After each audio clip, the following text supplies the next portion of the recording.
What's happening, everybody? Welcome back to Game Day with Trey. Of course, this is your host, Trey, and today we're going to talk about this NFL Sunday afternoon matchup between the Pittsburgh Steelers and the Cincinnati Bengals. All right, so this game will be played December 1st, 1 p.m. East Coast time in Cincinnati, Ohio. The line is currently at Cincinnati by 3. Over-under is set at 47, and it has since moved down a tick to 46.5, guys. So we do have slight movement in the line already. All right, as far as the weather in this game, you got 29 degrees at noon.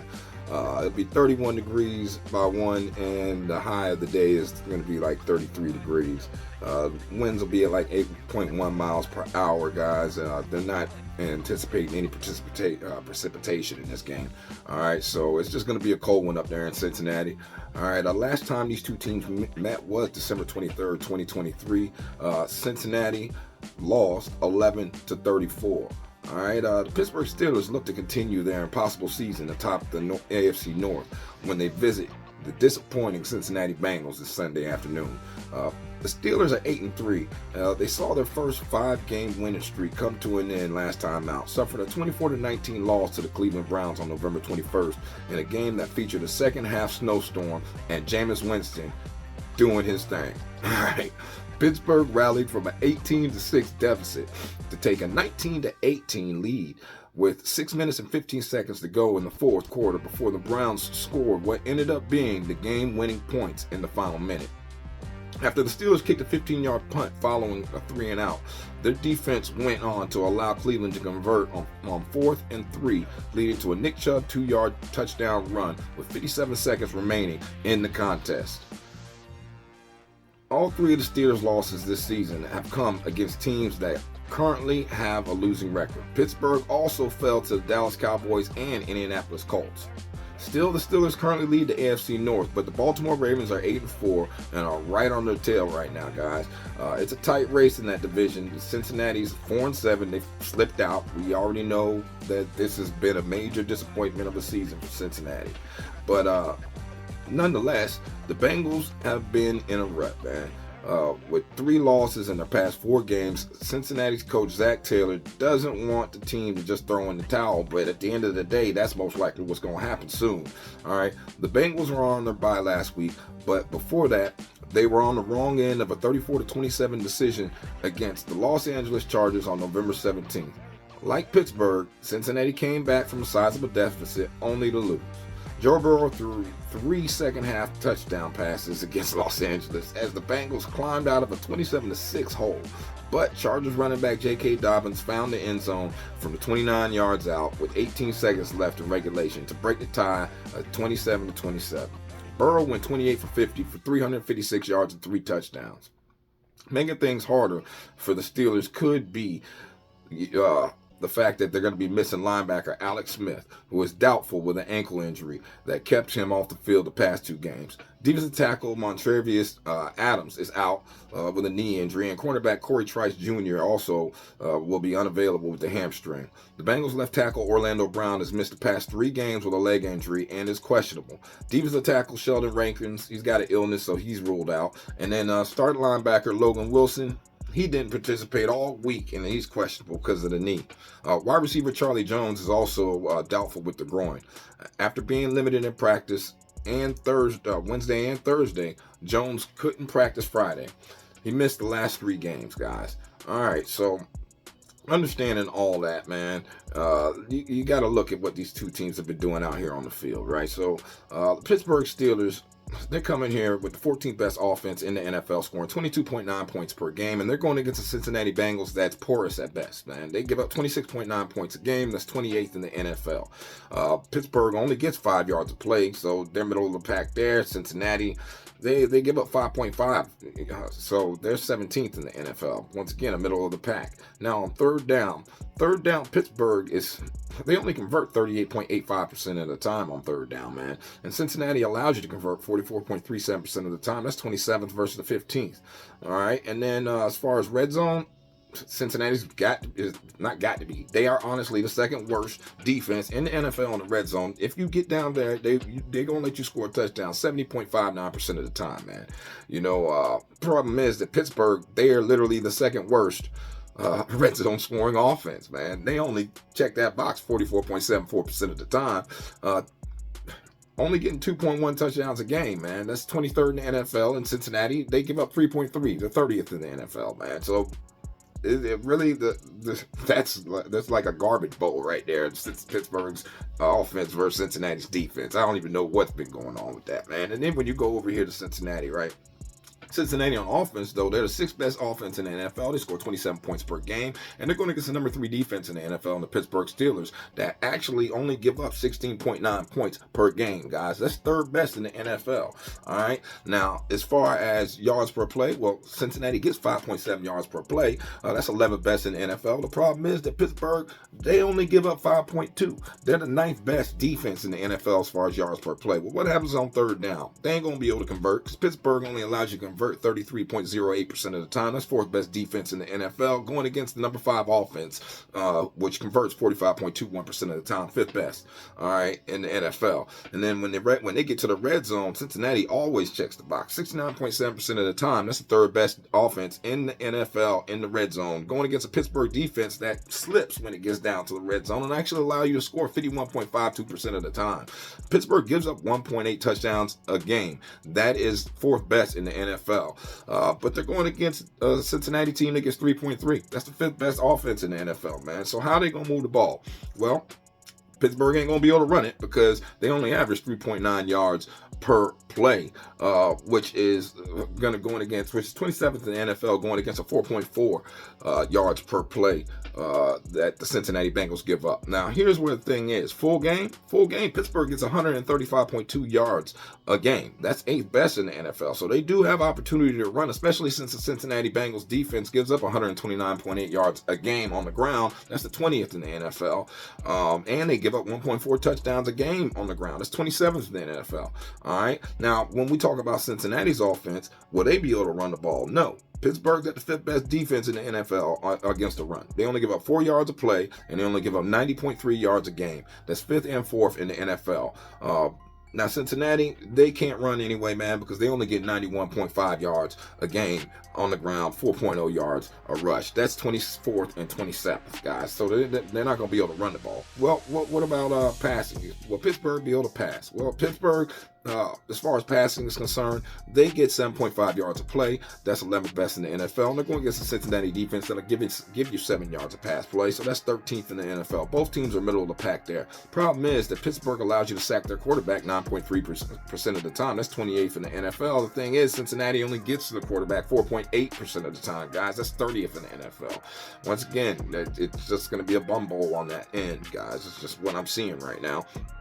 And then when you see Cincinnati, Cincinnati's offense, they get 7.4 yards of pass play. That's 15th in the NFL. They only allow you to sack the quarterback 5.99% of the time. That's 7th best in the NFL. Going against a Pittsburgh defense that gives you 7 yards of play. That's 12th in the NFL. And they only get to the quarterback 6.43% of the time, even though they do have one of the fastest pass rushes in the NFL. I think they only allow quarterbacks on average like 2.2 seconds to get rid of the ball. You know what I mean? So the onus will be on that Cincinnati line to protect Joe Burrow or the play calling of Zach Taylor right now.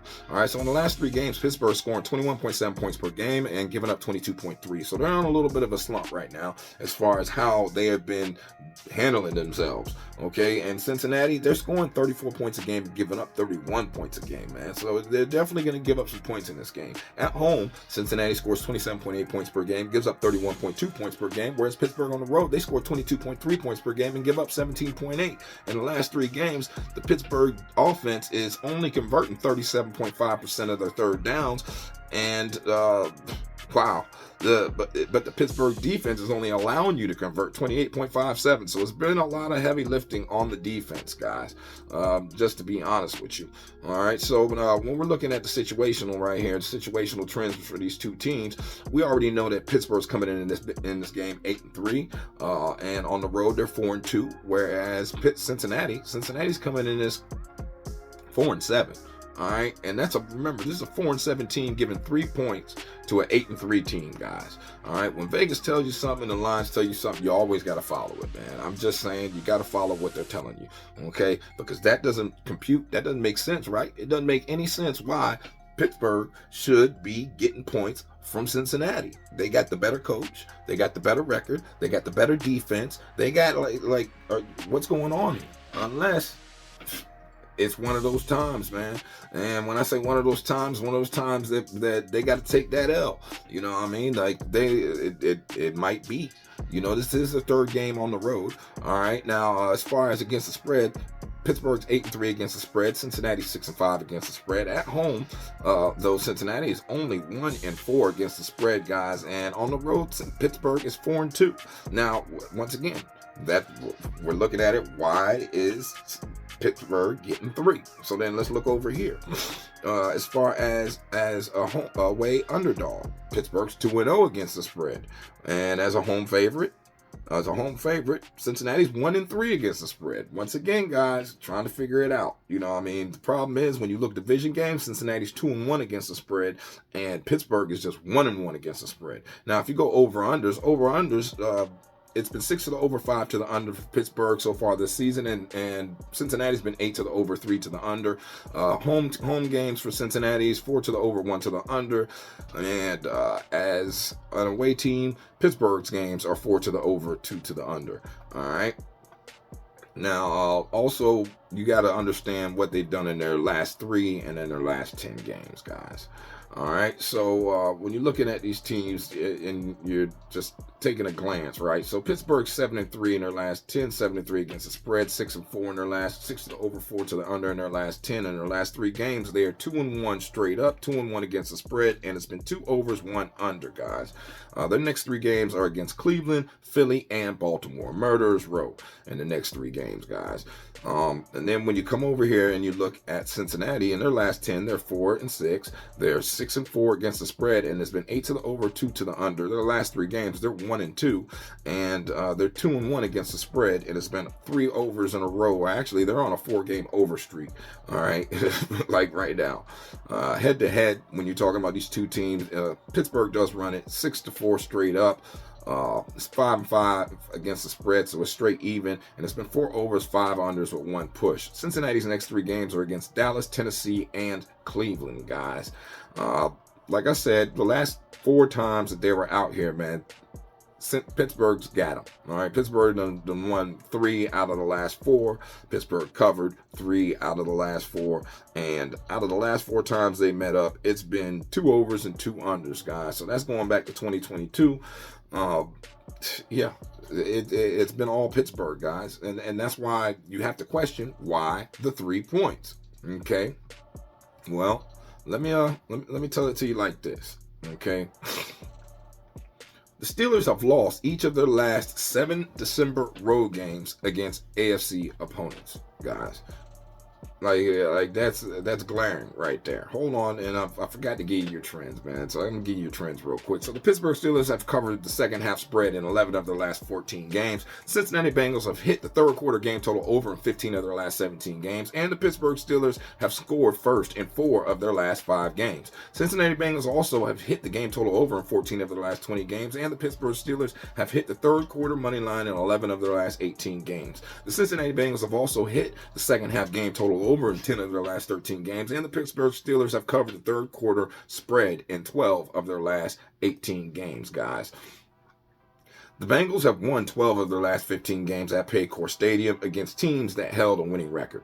The Steelers have failed to cover the spread in each of their last 7 December road games against AFC opponents. The Bengals have covered the spread in each of their last 5 December home games against AFC North opponents, and the Steelers have lost the first quarter in 4 of their last 5 games at Paycor Stadium against teams that held a losing record.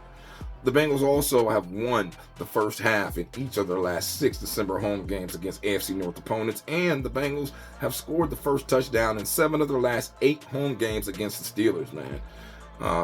At the end of the day, you can make a strong case for Pittsburgh Steelers. All right, points simply just don't make sense, though. Okay, and since the points simply don't make sense, you have to listen to what the books are telling you. And for me, that means you got to go Cincinnati. You have to go Cincinnati. I would lean more money line than giving up the 3. If I was going to play with the points, then it would be like Pittsburgh plus 3.5 or something like that. But I would definitely go with Cincinnati money line on this one. As far as the over-under is concerned, it keeps ticking under. You know it's going to be cold. It was at 47. It's gone down to 46.5. You know, wow. Oh no, I'm sorry. It's been at 44.5 at one point. Okay, so it's gone up a little bit, I guess, and then went up to the 47, and then went down to the 46.5. So as far as over under, I don't know. I wouldn't mess with that, man. I would stay away from that. But my play on this one is the Cincinnati Bengals money line. Yeah. I don't know, man. Y'all tell me what y'all think. Y'all have a blessed day. Stay safe, and I'm gonna see y'all at the window. Peace.